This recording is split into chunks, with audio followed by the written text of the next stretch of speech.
with my book, in all fairness, for 30 years, I had to keep a diary every day, everything I did. Like, it's part of being a detective, you got to keep a diary. If you don't keep a diary, well, then when you get interviewed for something you allegedly done wrong, you haven't got your diary, you don't remember what you did 6 months ago. But what I did, I kept copies of my diary. Very unique, not many places do that, but I photocopied my diary every week after I got a sign.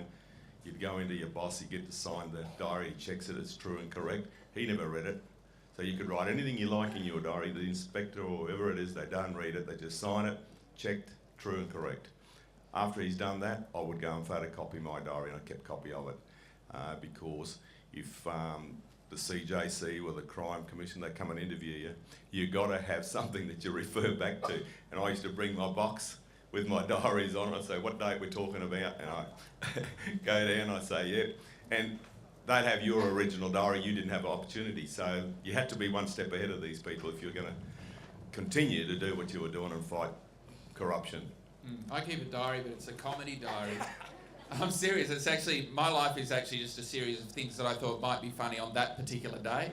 So that's when I went back and looked over my book of ideas for that time. That's how I kind of knew what had happened when, because I thought, oh yeah, I was thinking about that fart joke while I was walking through that particular part of the camp or whatever. It's sort of, like, I've actually looked back through my diary, and on September 11, 2001, it's pretty sad, but on that day I thought that the expression sleeping like a baby was quite funny, because whenever you sleep like a baby, you don't have a good sleep. You know, if you slept like a baby, you'd only sleep for an hour and shit yourself and wake up and drink milk. But that's what I was thinking on that day. That's my sad little diary. But, sorry, Janet, there was a woman waiting over there for a long time wanting to ask a question that we didn't get to. Oh, It's got a little bit bad. Okay, great. She was waiting there very patiently for quite a while. Hello. Hello. Welcome. I was really just interested to know how women cope with the corruption in the police force and if they changed it at all. In what respect do you mean changed it? Corrupted, do they? Not women. many. Wow. Well, I always remember the first policewoman that joined the police force. She only lasted 3 months and then she got sacked for doing an armed robbery. And they were so excited about the first policewoman who joined the police force, you know. But that's probably because she was, you know, just wanting to seem macho. So everyone was like, oh, we've got a girl here, go and do the washing up. She's like, well, go and hold up a bank, you'll pay attention to that. You chauvinistic bastards. But look, Could a man hold up a bank like that?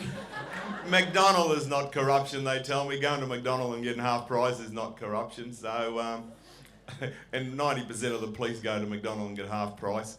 But look, policewomen, they join the police force and within 3 months they want to be one of the boys. There's no doubt on it. They want to prove that they're as good as the boys. Some of them are. Some of them are better than the blokes. Look, human nature's the same for everybody. That's about all I can say to you.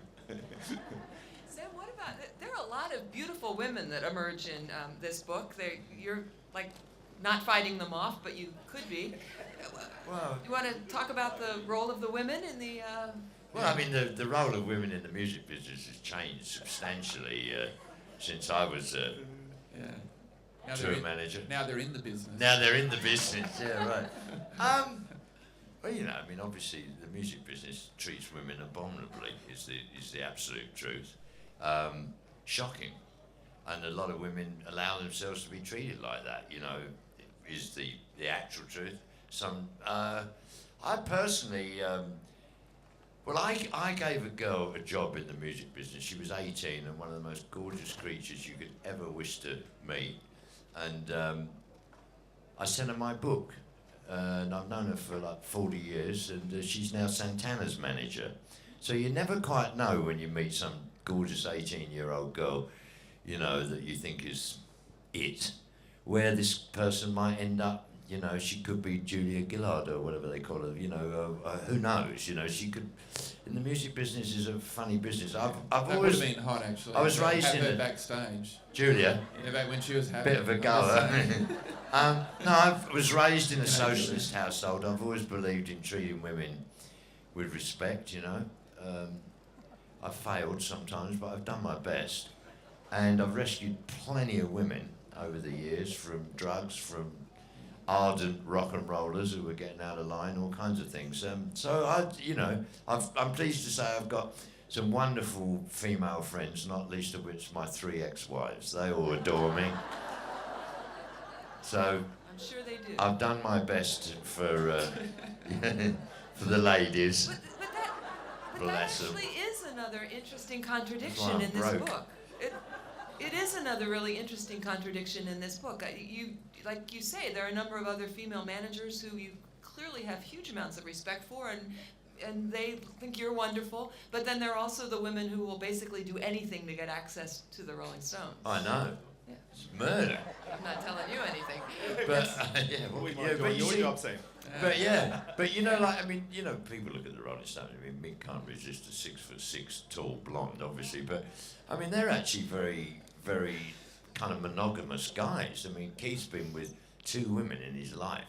His current wife he's been with for almost 30 years, you know, and he doesn't mess around on tour. Well, he can't, can he? He can barely play the guitar anymore. But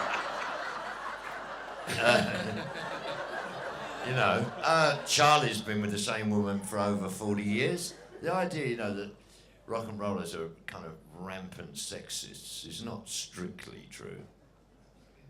But we love to, you know, I mean, obviously the music business loves to, project that kind of image, that edgy, dangerous image.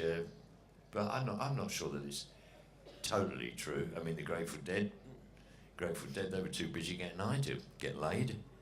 Really, in a way, you know, there were other fun things going on other than just chasing girls. So I'm not sure that it's as people suspect it to be. What about comedy?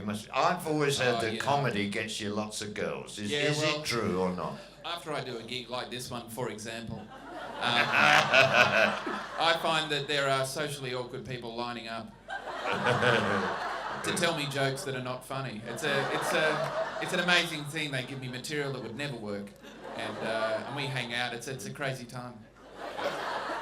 And I must answer my other friend here. Is it true that policemen, you know, there's certain women in the world find policemen terribly attractive? Well, I found the short period I served in uniform, yes, it was very exciting. Wow.